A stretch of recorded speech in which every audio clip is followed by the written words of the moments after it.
So welcome back, folks. This video needs a little bit of an introduction because it is a mess. I'm going to warn you going into it. My entry into 224 Valkyrie has not been smooth.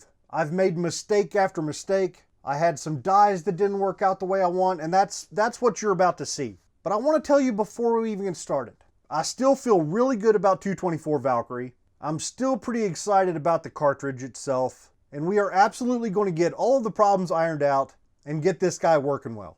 So don't let this video discourage you, and definitely don't let it make you think that reloading for 224 Valkyrie is somehow difficult. It's going to be standard reloading stuff, but I just absolutely made stupid mistake after stupid mistake and complicated my life much more than it needed to be.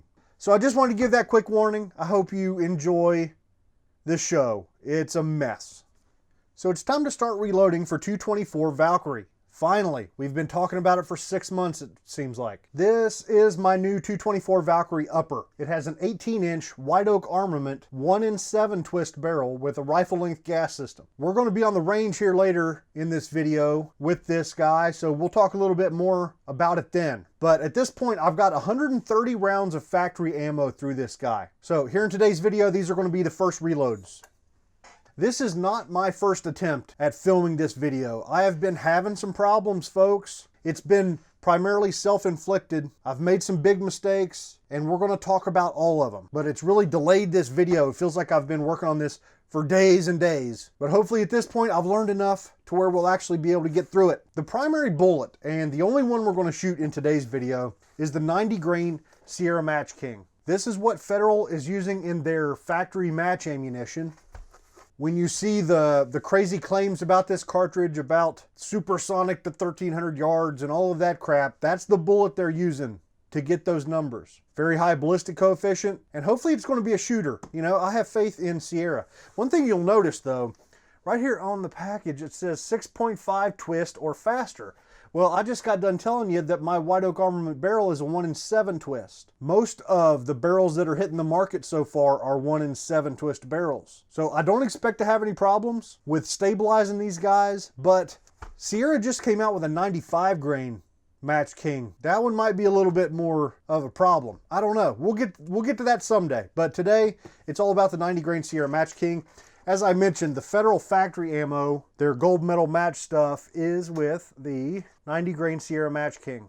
I have fired 10 of these guys. There's also a 90 grain Fusion. This is a soft point expanding bullet, right? It's supposed to be for deer hunting. They even put a little deer on there. I've shot 10 of these guys. The 60 grain Nosler ballistic tip is what they use in their varmint ammo. This stuff, once again, I fired 10 of those. So these three, I've fired 10 so far, but this stuff right here is the plinking ammo. This is the American Eagle. It is a 75 grain. They call it a total metal jacket. I fired 100 of these guys. Now, one bit of excellent news is that Alliant has posted some load data on their website. They put up loads for the 60 grain ballistic tip, which is, you know, from the varmint ammo, 60 grain ballistic tip, but then they also put up load data for our 90 grain Sierra Match King. Now, the 4 powders that they use are right here. Power Pro 2000 MR, Reloader 15, Power Pro Varmint, and AR Comp. Now these are lined up in order of burning rate as far as I know. Power Pro 2000 MR is the slowest burning, which means they show the highest charge weight with 2000 MR and the best velocities. So their load data shows a max velocity of 2763 using Power Pro 2000 MR. That's with a 24-inch barrel. Now we've got a little 18-inch barrel. We're giving up 6 inches a barrel. But my early tests with the 90 grain Match King factory ammo show velocities around 2650 from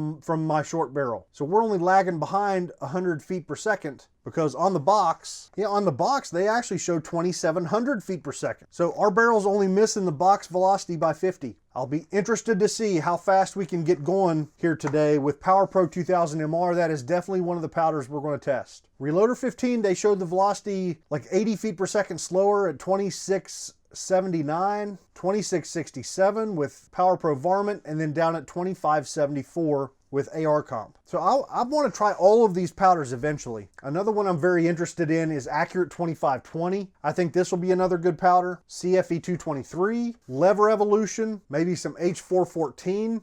Like that area of the burn rate chart has got a lot of powders that I think might do well. Now looking at the case fill, like the max charge of PowerPro 2000 MR, once we get to weighing out powder, I'll give you a look at it. But they're still leaving quite a bit of case capacity on the table. Like our max charge is not even close to being compressed with 2000 MR. So that makes me think, okay, maybe we can go to an even slower powder. Jam more of it in there. I've heard people mention Reloader 17. And then once you go to Reloader 17, if that works, I mean, you're looking maybe H4350, maybe Reloader 16. So those powders in that area might prove to be useful, and I'm guessing some of the velocities with those would be insane. So we're going to get to all of that eventually. This is video number 1 of about 8 million videos, so we'll be exploring it all. But today, I want to try and keep things relatively simple. We're definitely going to start with that Alliant published data, at least for most of our first loads, just to, you know, get a feel for how things are going to work out. Another great thing is that they released some prints on the Cci website. And I'll tell you what, let's just go ahead and look at that really quick. Now the Cartridge Dimensions here, one of the biggest things, I didn't even know what our max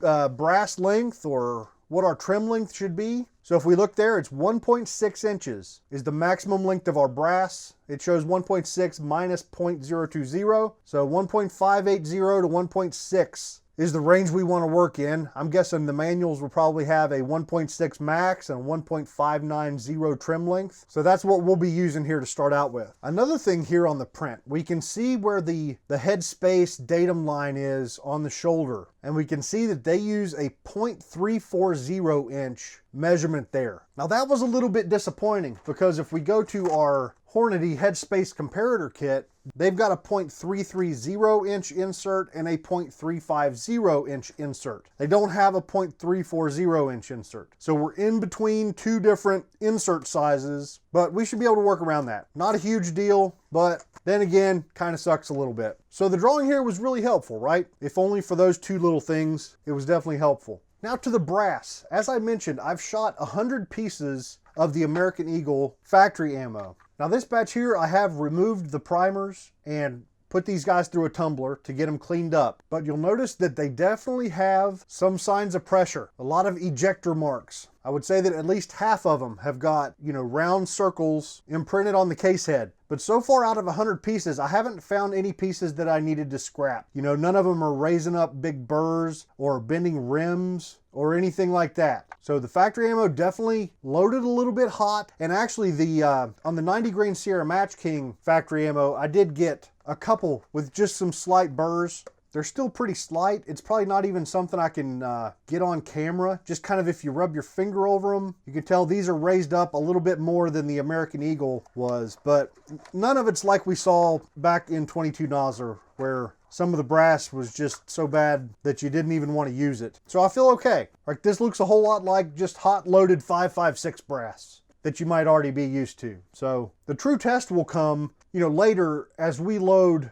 lighter loads. Hopefully we can get them down to where they don't damage brass at all. They don't have pressure signs. And that was kind of the frustrating part with the 22 Nosler, is even light loads sometimes seem to have problems. So that's enough talk about that. But at this point, we've got a bunch of brass that's ready to reload. Now my choice of dies is where this whole thing goes to crap. And I really hate to say that, but it's true. I bought the Forster Bench Rest 2-die set. This comes with one of their standard full-length sizing dies. I really like Forster full-length sizing dies. I own several. They all do a good job, and this is the same design. I like that they've got this rubber O-ring thing in the top of the decapping assembly that lets the whole thing kind of float around a little bit and self-center. As that expander ball is being pulled through the neck of the case, you know, it seems like that would allow it to self-center. I don't know. So no problem with the sizing die. The second is the Forster Bench Rest seating die. I have several of the Forster Ultra Micrometer seating dies. This is a very, very similar design. It's got this spring-loaded sort of chamber thing that the brass goes up into it, and it supports and straightens out the brass so that when the bullet's actually seated, everything's nicely aligned. The only difference seems to be the micrometer adjustment portion at the top, where this is not a micrometer adjustment. Here's the problem I ran into at my first attempt at loading ammo. The seating stem was marking up the bullets really bad. This seating stem did not fit the 90 grain Match King well at all. The bullet would go in, it's extremely wobbly.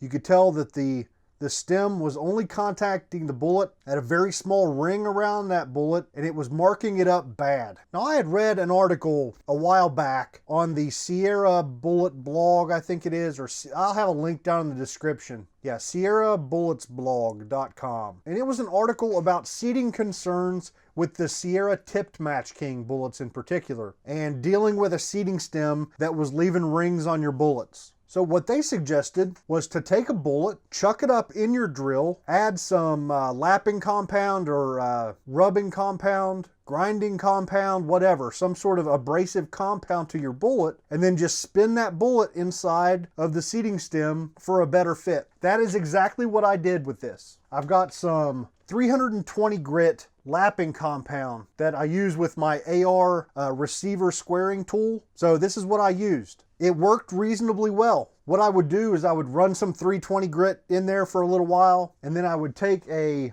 piece of Scotch-Brite just to kind of polish things up a little bit more. So I did that once, and the fit got a little bit better, and I put the die back together, and I seated another bullet, and it made a difference. It made it better. So I went back through the whole process one more time. I got right down to the end where I finally had it fitting just the way I wanted. Like, it was a really nice fit. And I made a huge mistake. I had taken some of that Scotch-Brite, put it into my drill, and I was just doing that final polish on the seating stem when I broke it off. And what I was left with was the seating stem had Scotch-Brite down inside of there that was packed in there so tight because I was pushing so hard. Stupid, totally idiotic thing that was 100% my fault. So I started trying to carefully pick it out of there. I can't get it out of there. Like this, it's still jammed full of tightly compacted Scotch-Brite. Now, what you might already be able to see is I have boogered up the edge. I have boogered up the edge of the seating stem. And you might be able to tell I have actually cracked it. There's a crack in my freaking seating stem now. It's garbage. So I'm gonna have to get with Forster and see if I can get a replacement seating stem. Because here's the thing, I take full responsibility. I broke this. This was my fault. I am an idiot. I screwed this up. But you know what? If they had made their 224 Valkyrie die with a seating stem to fit the bullet that the cartridge is like designed around, right? The 224 Valkyrie is all about the 90 grain Sierra Match King. Everybody who owns one is going to be shooting the 90 grain Sierra Match King. So I don't know why they would provide a seating stem that fits it so poorly. Just awful. Now here's another thing. I do own a 223 Remington Ultra Micrometer seating die. Now this guy, right from the start, was marking up bullets. And this guy I did not screw up. See if I can find it. This guy is also cracked. Yeah, there it is right there. I seated like 20 bullets with this thing before I finally found the crack. So it either came cracked or it was so thin that just seating a couple bullets was enough to crack it. And what I find hilarious, and this happened to me like 6 months ago, and I still haven't called Forster to get this one replaced. So I need to get 2 new seating stems from these guys. The funny thing is, this one, 90 grain Sierra Match King, fits awesome. So I don't know if maybe I don't know if they have a standard 22 caliber seating stem design, maybe. I don't know, like maybe this is the old design and it was cracking on a lot of people, so they made it a little bit thicker in the new version or something. I don't know. I guess that's another thing I should mention is the seating stems are definitely different between the Ultra Micrometer dies and the bench rest dies. So they're not perfectly interchangeable. And actually I was trying to make it work. The threads are different. See, the bench rest die on the top has got a much coarser thread than the Ultra Micrometer die on the bottom. So that sucks. I take full responsibility. However, I'm still not exactly happy with 22 caliber Forster seating stems. Now that's a big deal, right? Our seating die for this cartridge is useless now, but it's not the end of the world. I started pulling out other dies that I thought might work. I've got a Redding 223 die. That one wasn't going to work. Yeah, here's my 223 die. The case just won't even go up into the die at all. No big surprise, right? However, my RCBS 22 nozzler die works. I can get the case to go up in there. It's actually a reasonably tight fit. So I'm going to be able to get a little bit of alignment. So it's not going to be perfect. It's definitely not going to be perfect, but it's good enough for us to proceed with until I can get in touch with Forster and get a new seating stem. So that was one of the huge delays. That was a soul-crushing failure. So I made one other huge mistake, and it had to do with resizing. So these 40 pieces are once fired. They have not been resized at all. Now this group of 50 back here have been sized. Some of them have even been loaded, and then I had to pull the bullets. And the reason why is I did not size them properly. I got all the way to the end, bullets seated, ready to hit the range, and then realized that a bunch of my rounds weren't going to fit into my chamber. So let's talk that failure through, and let's go ahead and start resizing this group. So as I mentioned before, in our Hornady Headspace comparator kit, we've got a .330 and we've got a .350. The SAMI drawing calls for a .340, which we don't have. So I was trying to decide which one of these to use. Of course, the 330 is going to sit just a little bit higher up on the shoulder, but that's not too high. Like that's down on there halfway decent. The 350 is going to sit a little bit lower, pretty darn close to the bottom of the shoulder. So I've kind of been going back and forth trying to decide which one would be best to use. Let's start out with the 350. Now this brass that has been fired in my gun but not resized, we should get a pretty darn consistent number. The number on these guys is 1.245. So from the base to that point of the shoulder that's .350 is 1.245. Now the first time through the process of setting up my full-length sizing die, that's what we did. We screwed down the die until after resizing,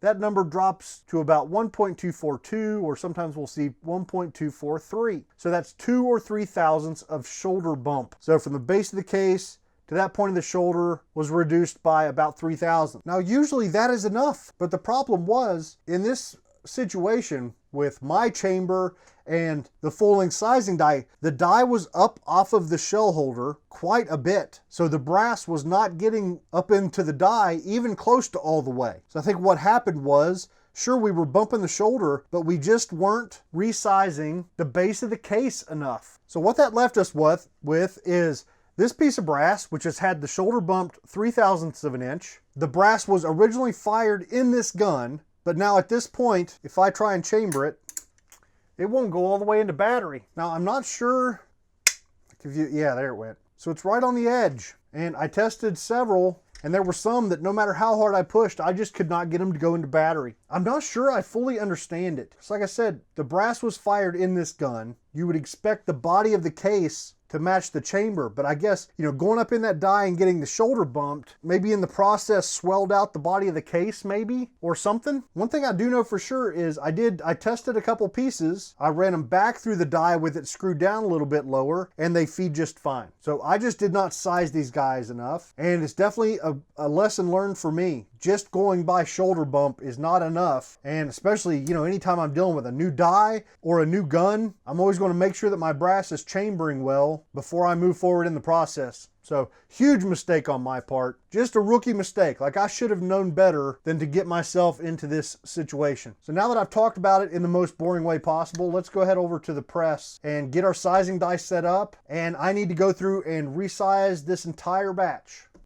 So first of all, the shell holder I'm using is a Reading number 5. The number will depend on which brand you go with. I'll put a little list up here, the different brands and the shell holder number that seems to be the right size for the Valkyrie. So those of you who have followed my incoherent rambling during this explanation might be wondering, like, okay, dude, you bumped the shoulder a couple thousandths and the brass still isn't fitting in your chamber. Is the chamber in your barrel extra sloppy? Or is maybe the die cut wrong? Like the die just isn't quite cut deep enough? I don't know. Let's find out together here in the best way that I know how. This is the die. Let's screw it down until it touches the shell holder. And then let's drop the ram and let's go a little bit farther. There you go. So that's not crazy, but you can tell if you watch the press, you might see it tilting a little bit at the top of the stroke. This is definitely good, full, firm contact, but it's not crazy. Like my press isn't camming over into the die or anything like that. This is just a nice, die setting that should give us full contact between the die and the shell holder. So if we grab a piece of brass and run it through this guy, now what we can do is take our headspace comparator and get a measurement. It looks like 1.236. Yeah, or maybe 1.235. I tell you what, let's go ahead and run a second piece through just to be sure.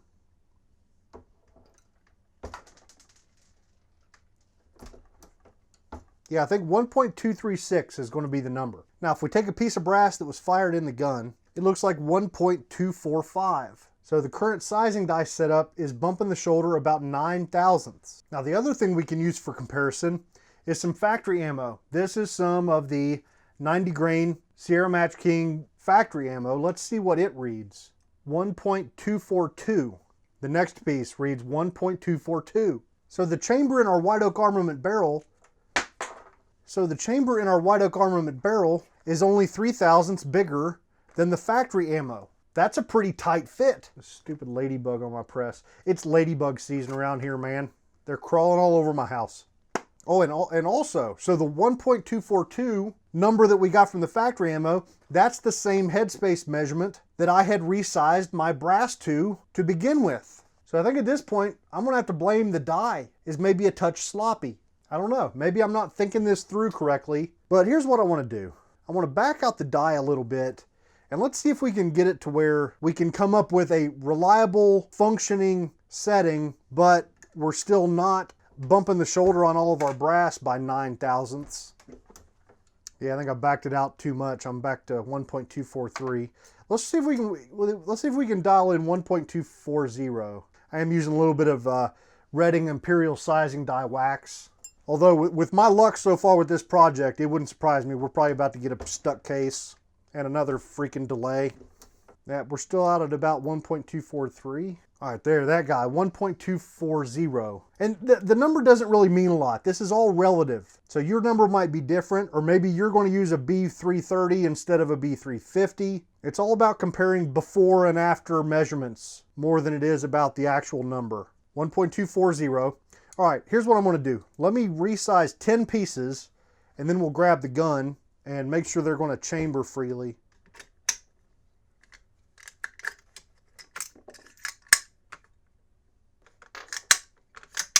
Sweet. So all 10 of our first pieces of brass chambered, no problem at all. So it looks like we've got a good sizing die setting. Now I will definitely be playing around with this a little bit more, because right now, you know, this is bumping the shoulder about 5 thousandths, which is just a little bit more than I'd like. But then again, it's not that bad. So that's what I need to do now, is go through and size the rest of these and these. And some more from over here. So I just need to go through, resize all these guys, and then after that we'll talk about trimming and additional case prep. Okay, so the resizing is done. These 40 pieces have not been processed in any other way. The ones in the back have been trimmed and stuff in a previous attempt at making this dumpster fire of a video. So these are fresh. And if you remember back to when we looked at the SAMI drawing for the cartridge, 1.6 inches was our maximum brass length. What I found in that previous batch and what I expect to find in this batch right here is most of them are right around that 1.6 inch mark. There's a 1.597. I didn't find any that are like exceptionally long. Most of them are right around the number, 1.597.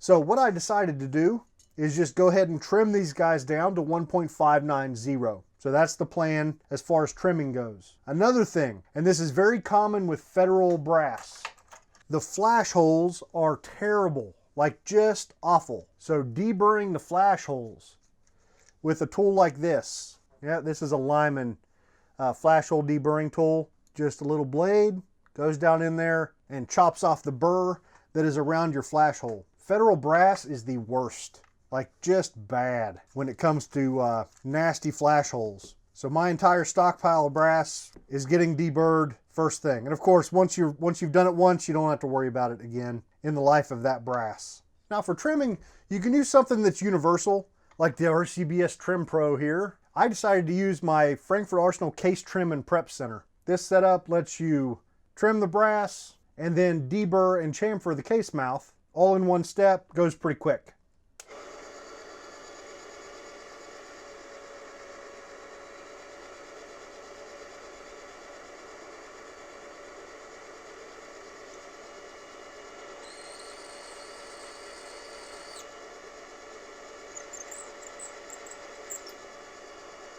Now, of course, if you're using something like the Trim Pro, you'll need to use a separate deburring and chamfering tool for your case mouth. You guys know the drill, right?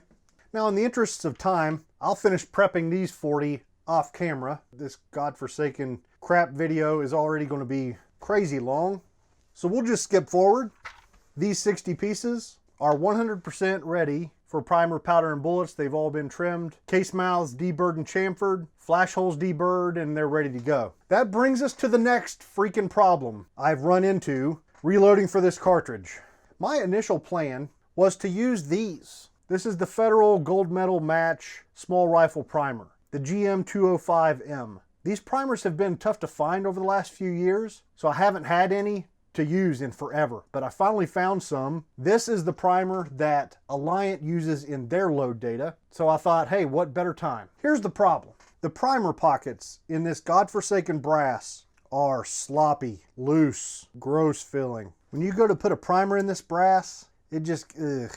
There's no tightness, there's no firmness. They all just kind of go in a little bit easier than I would like to feel. Now, it's not bad. I think it's usable, but in my earlier testing, I ended up switching over to some Cci Primers. They went in a little bit tighter, like they felt a good bit tighter. They still didn't feel perfect, and I'm not ready to pass judgment. Like, hopefully we're not dealing with brass that's going to get wiped out after one shooting. Starline is going to be making brass, so I'm looking forward to getting a hold of some of their brass and seeing how it feels. In all of the other cartridges I've used Starline brass, the primer pockets feel really nice. So I'm hoping this is just a Federal thing and it's not an indication of something we're going to have to deal with in this cartridge, hopefully.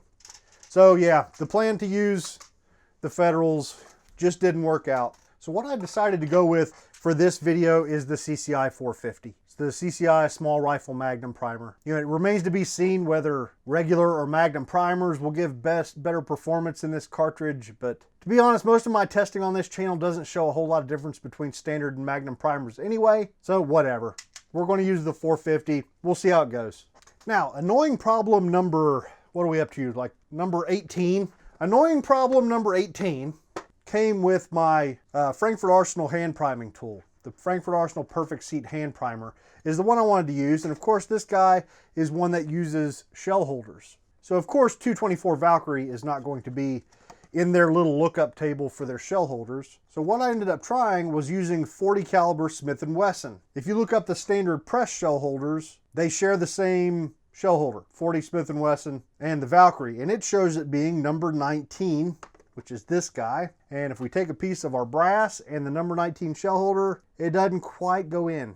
Doesn't quite work. So what I had to do was just go through all 12 of the shell holders here that came with it, and I finally found the number 1 seems to work pretty well. It's a pretty good fit. So that's what I went with for the Frankfurt Arsenal hand priming tool. Like I mentioned, the Cci 450 still go in a little bit easier than I would like, but I mean, they're not going to fall out. It's not terrible. It's just not good. So let me get these guys primed, and then we'll step back and we'll talk about some load data, because at this point we're ready for powder and bullets. Okay, primers are in, so let's talk load data. Here's my thought. I've got 60 pieces that I want to shoot here in this video. Let's break it into 3 groups of 20. And let's try 3 different powders with the 90 grain Sierra Match King. If we go back to the Alliant load data, their 2 highest velocity powders are Power Pro 2000 MR, so we definitely want to shoot that guy. And the next best velocity they show is with Reloader 15. So let's shoot these 2 guys. The other 2 Alliant powders, AR Comp and Varmint, we'll save that for the next video. As I think I mentioned earlier, I also want to shoot Accurate 25-20. So those are the 3 powders I want to go with. Now, if we look at overall length, the Alliant data shows 2.250 inches. The factory ammo, both the 90 grain Sierra Match King and the 90 grain Fusion soft point, they both shoot right around 2.250. It's actually a little bit longer, maybe 2.255 is what those guys averaged. So sounds about right. And a standard AR magazine, like your 5.56, 223 Magpul PMags, 2.260 is about as long as you want to go. Well,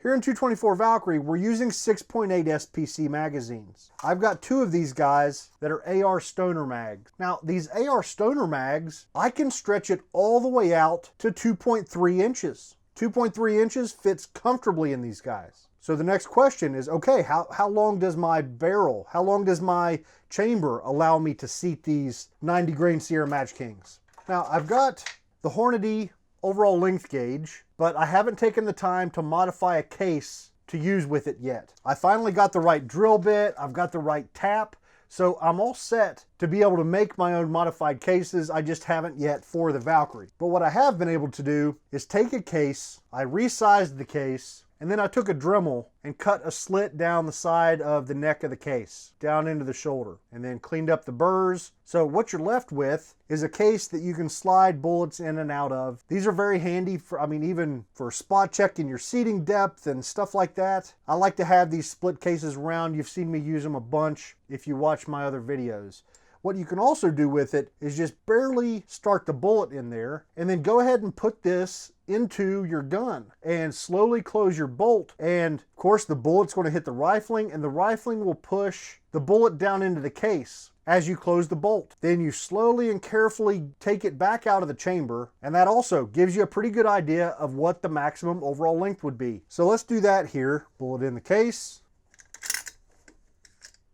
Pull our bolt back.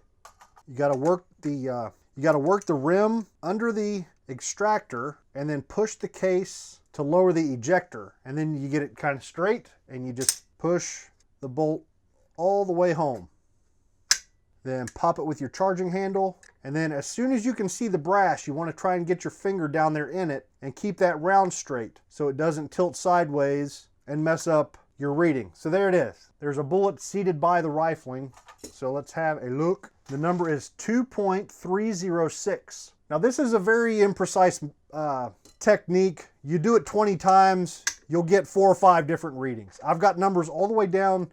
I think I saw a like 2.298 at one point. I've seen up to 2.310, but this is right about in the middle of what I normally see, 2.306. Remember, our magazine, we can go all the way to 2.300. So the combination of these AR Stoner magazines and this White Oak Armament barrel are going to be just about perfect. We're going to be able to get as close to the lands as we would want to.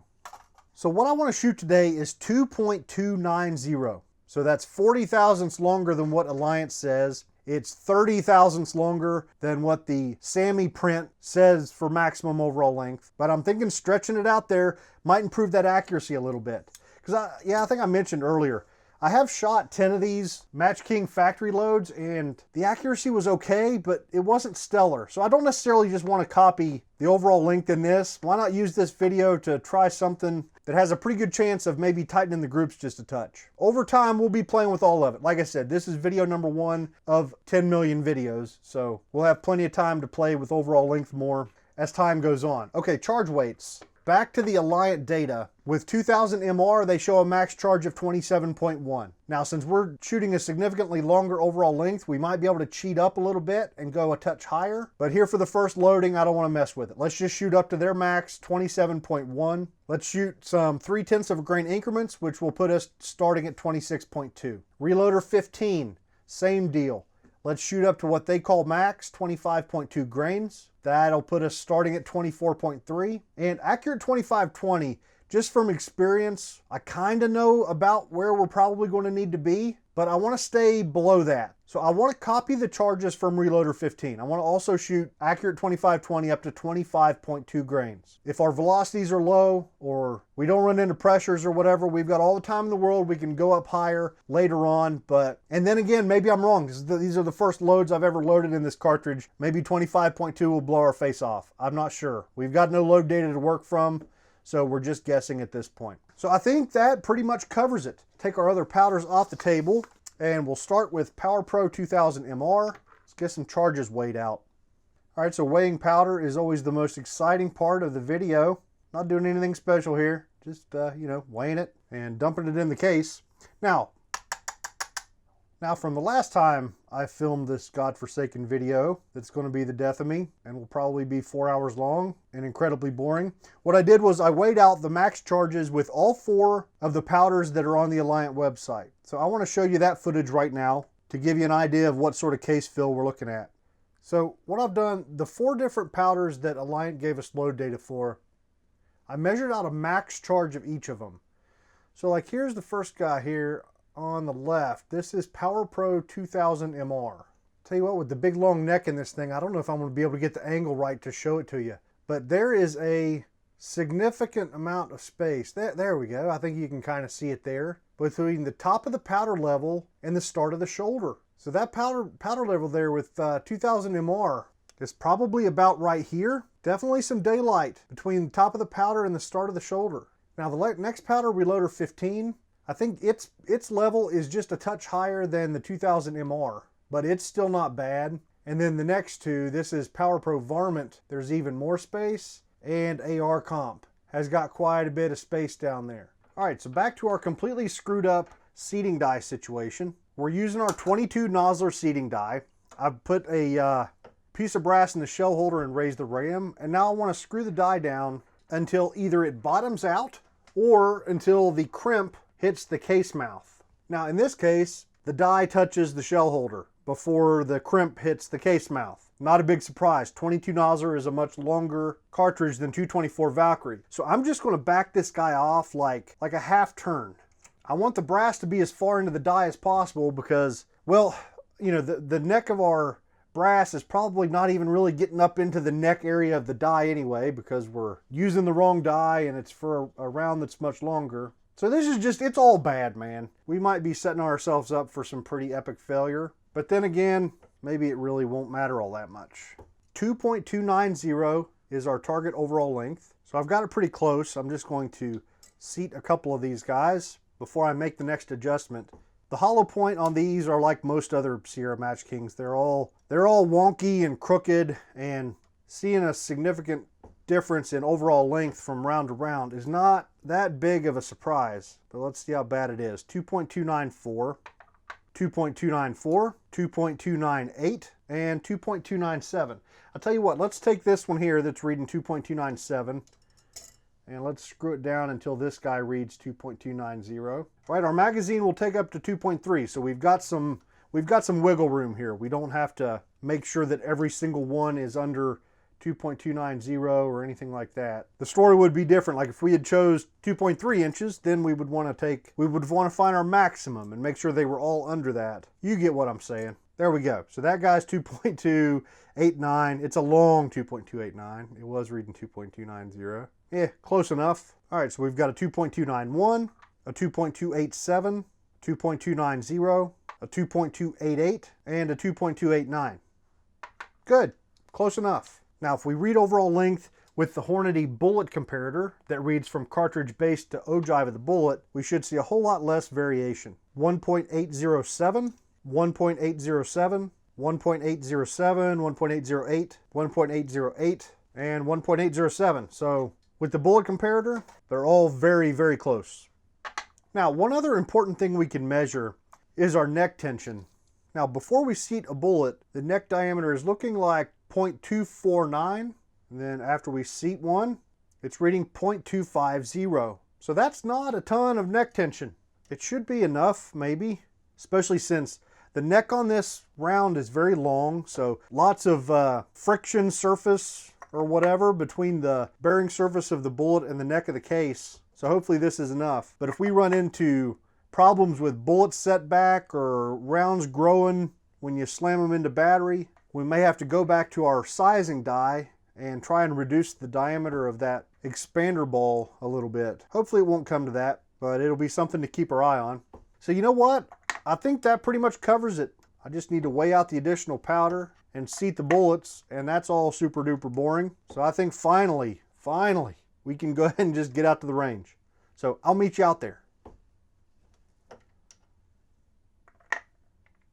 All right, folks, I don't want to say we're in a hurry. I'll just say that the sun is going down whether I want it to or not, and maybe we shouldn't waste time. That might be the best way to put it. There are a few differences from my normal range setup. We are not going to shoot suppressed. My initial videos here, I want to characterize things well so that once I decide to put my suppressor on, I don't have to hear a bunch of people whining, wishing I had tested without it. So we're starting without it. That also means no magneto speed chronograph, which is another thing that people really like to complain about. Instead, I'm using my ballistic precision. My Caldwell ballistic precision chronograph is sitting out there, oh, I don't know, 8 or 10 feet from the muzzle. One thing I do want to mention, my earlier testing with this gun, I had initially put on an adjustable gas block, but I found that I really needed to open it up as much as I possibly could to get it running well without the suppressor. And being a cheap gas block, we'll get into it maybe in the next video, but it was leaking on me and I was still having a few function issues. So I have replaced it with a standard gas block. So no suppressor and a standard gas block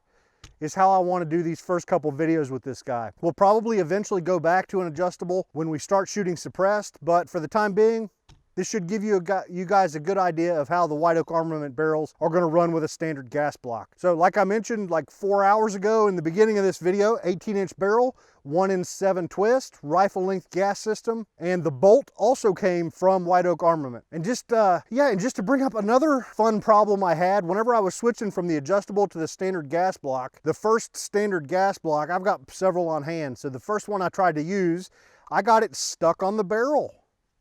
That was a lot of fun. So I had to pull out a hairdryer and try and heat it up. It was a mess. Just another freaking problem I've been having trying to get this video made. But let's get shooting, man. First up is going to be 2000 MR. I'm going to put 5 rounds of the American Eagle through the gun just to get it warmed up, double check my scope, because I did have the whole thing apart, switching that gas block since the last time I had it on the range. So let's get started. All right, folks, our first 5 hand loads. The rounds at 2.290 fitting in the magazine, no problem at all. So let's see if they blow our face off. The gun's warmed up. The scope's pretty close. That's always comforting when you tear a gun completely apart, retorque the barrel and reinstall the gas block and the muzzle device and all of that junk and remount the scope and it's still zeroed. And that's what I had here. So, all right, enough talking, for crying out loud. Let's shoot them.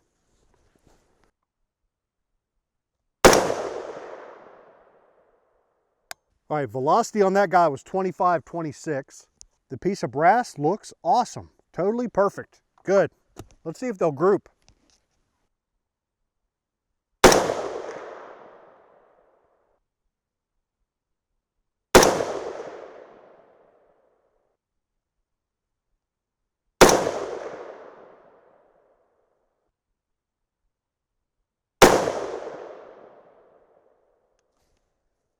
All right, velocity looks good, because if you remember, the factory ammo was up around 2650, so we're only 100 feet per second off of the factory ammo speed. So our first shot went high, and then the next 4 grouped. We'll have to pay attention, see if maybe that's a thing. Okay, next up, 26.5 grains. So I should also mention, I guess, the bolt held open just fine at 26.2 grains. The ejection pattern is a thing of beauty. They're heading out to around 430. So looking good. 26.5.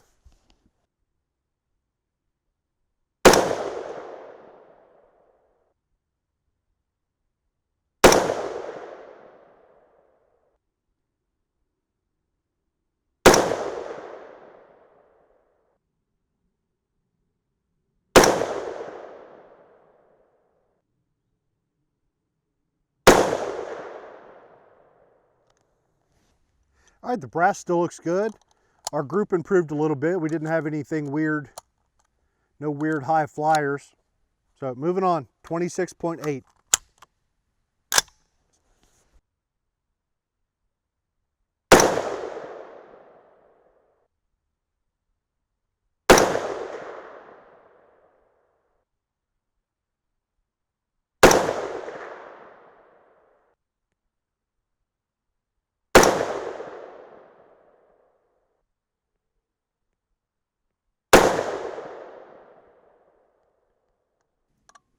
Okay, so velocity's a little bit better.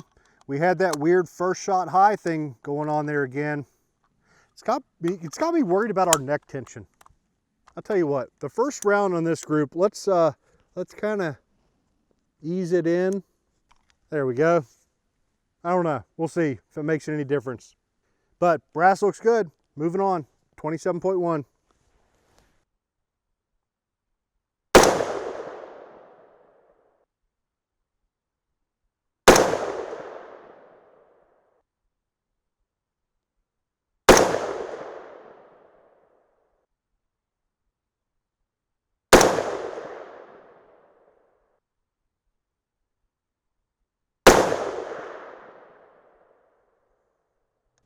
All right, so our brass continues to look good.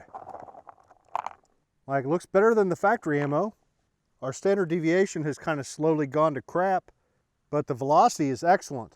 Yeah, looking back, the factory ammo had an average of 2655 feet per second, and we were up to 2667. So that's a good sign.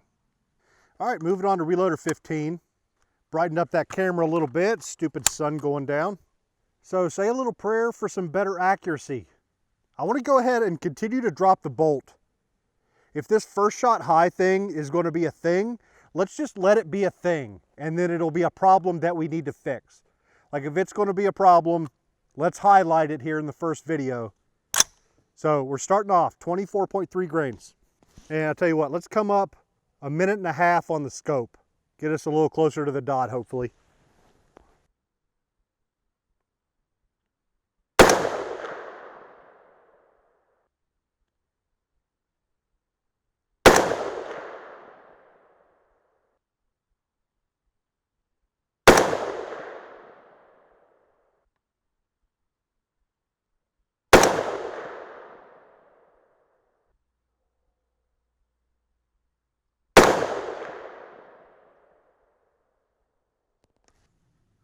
Okay, brass looks good, 24.6.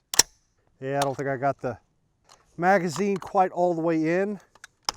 All right, 24.6.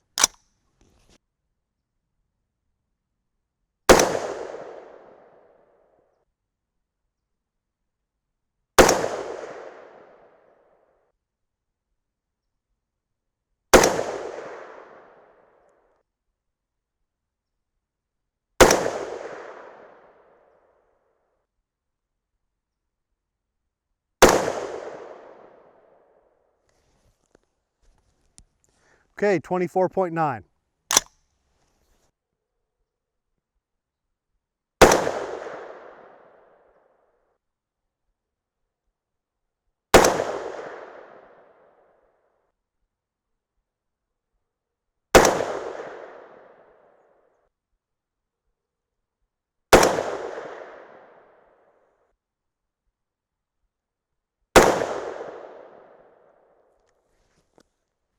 Okay, our brass is still looking good. So 25.2 is last with Reloader 15.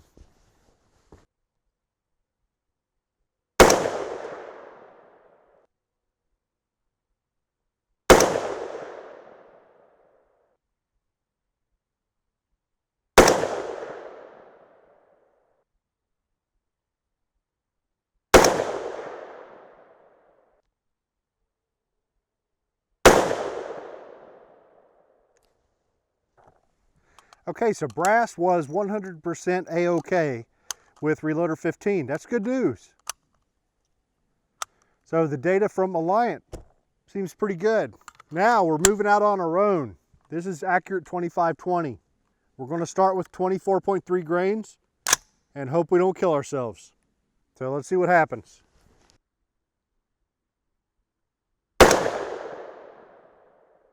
Velocity 2510. Good. See what the brass looks like. All right, so the brass looks 100% perfect. No problems at all. So at these velocity levels and a good looking piece of brass, I feel comfortable now. Let's settle in. See if it'll group.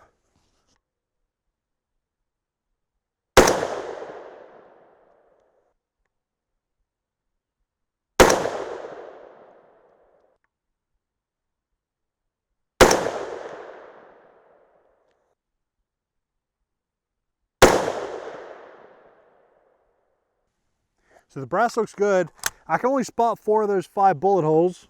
It's getting a little bit dark, but the group didn't look terrible. So moving right along, 24.6 grains.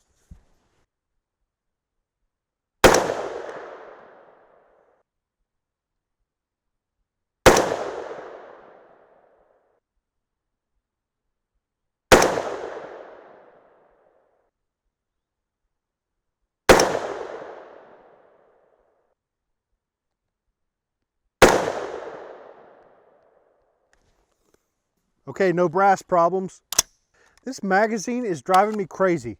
Like half of the time it fails to strip off the first round. And I use this same lower in 223 all the time. I don't know, man. 24.9. See what it does.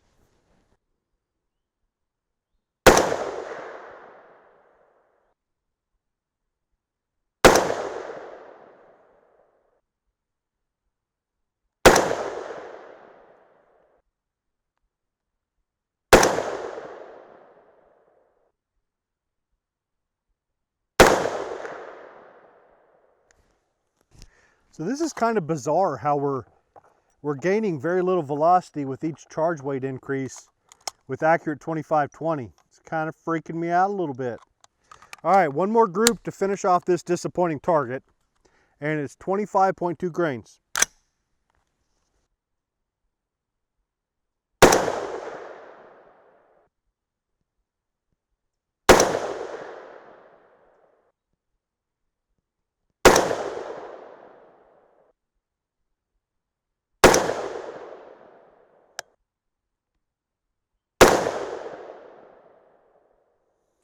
And I ran out of daylight, and the stupid chronograph gave us no readings there with our last charge at 2520.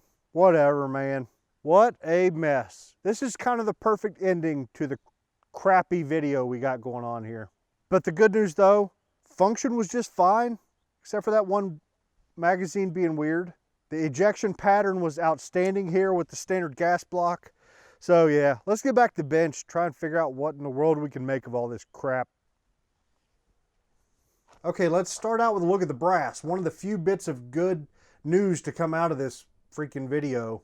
First four rows here are our Power Pro 2000 MR loads, and there aren't any problems at all. The few light extractor marks you see, as far as I can tell, are all from the previous firings. So this looks excellent. And over here are the Reloader 15 loads. They are the same way. Looks really good. No problems. No problems at all here with brass. Last is accurate 2520. And these all look really good to me as well. So very happy overall with how our brass came out. All right, there's no sense in trying to dissect these groups. Let's just look at all of them at the same time here. They're all crap. This is not even close to the sort of performance I'm looking for. The best group was the second one we shot. 26.5 grains of 2000 MR was 0.919 inches. We had three groups that were over 2 inches, I think. Yes, we did. All three powders kind of seemed to be equally crappy. So that's enough of that crap. Now on the velocity side of things, it was pretty good news, right? With Power Pro 2000 MR, we made it up to 2667, which like I mentioned, that's already faster than I saw with my tests of the factory load. I'm really surprised that we're not lagging farther behind in velocity. I didn't expect velocities this high. I just didn't. I thought our little 18-inch barrel, I thought we were going to be struggling to get 2600 maybe, but we're not. It'll be interesting to hear what people report as far as velocity out of their 24-inch barrels, because so far the 18's looking pretty good. Reloader 15 lagged exactly 100 feet per second behind that. 2567 was our max velocity. And the thing, like I mentioned, all these loads, there's no pressure signs, so it's going to take more work to see where we're actually going to top out. Like back to 2000 MR, I mean, we might be able to push to 2700 feet per second. And of course, accurate 2520, we missed that last one, ran out of daylight. The chronograph just stopped working. And I'm wondering if it maybe had some effect on the others, because we just weren't gaining velocity here. We gained 9 feet per second between the first and the second, and then another 9 feet per second between the second and the third groups. I definitely expected bigger jumps than that. But we at least got a baseline to work from, and I'm thinking we should be able to push accurate 2520 a little bit farther than we did in this video. So all right, folks, I guess we can finally put this godforsaken video out of its misery. A couple things. I did call Forster today, and I got a new seating stem on the way. I actually got a seating stem for this. I also got a seating stem for my 223 ultramicrometer seating die. So hopefully they'll be here soon. But at this point, I've got major reservations about the Forster dies, right? I noticed that Midway had some of the RCBS dies in stock. This is their AR series. Now this is 22 Nosler. I've got a set for 300 Blackout. These die sets, they're 2 die sets. They call them AR series. They're small base. It's a small base resizing die, and then a standard seating die with a taper crimp. This is my preferred die set in 300 Blackout, and like I mentioned, it worked okay in 22 Nosler. So I went ahead and ordered these. These are much cheaper. I think it was like $38 or something like that for the 2 die set. I went ahead and got it. So by the time I do my next 224 Valkyrie video, I'll hopefully have the set of RCBS dies and probably have the seating stems for the Forsters as well. Another problem, I think I cut most of it out of the video, but out on the range, this my smaller magazine was giving me feeding problems. Just the first one off the magazine just wasn't wanting to go. And yeah, you guys know what it's like, right? You put a magazine in and you didn't quite get it in all the way. That's how it was acting. But the magazine was all the way up in there. So I might need to do a little bit of bending work on the lips or something. But I'll probably just be switching over to this guy. So that's that. You know, I can't help but wonder about the 90 grain bullets. Because, you know, I'd mentioned I've shot some of this factory ammo. The best group I've shot so far was with the 60 grain varmint ammo, with the 60 grain Nosler ballistic tip. Maybe we're not quite stabilizing these 90 grain bullets. But then again, I mean, it's hard to take anything from this video. You know, we were seating the bullets with a freaking 22 Nosler die. So I probably shouldn't read too much into anything until we've got a proper seating die and we can actually do this stuff without having to make things work that were never supposed to work. But I think in the next video, I do want to try some of the 77 grain Sierra Match Kings, just for the heck of it. I've also got some 80 grain Hornady ELD match bullets that I bought mainly for the Valkyrie. Maybe we'll try these guys. I don't know. I've got some time to think it over. Like I said, I'm waiting on die parts now. But this has certainly been a very frustrating and disappointing start to our little 224 Valkyrie journey. But we'll get it figured out. I have no doubt about that. So I think that's it. Sorry about the crappy first video, and I'll see you next time.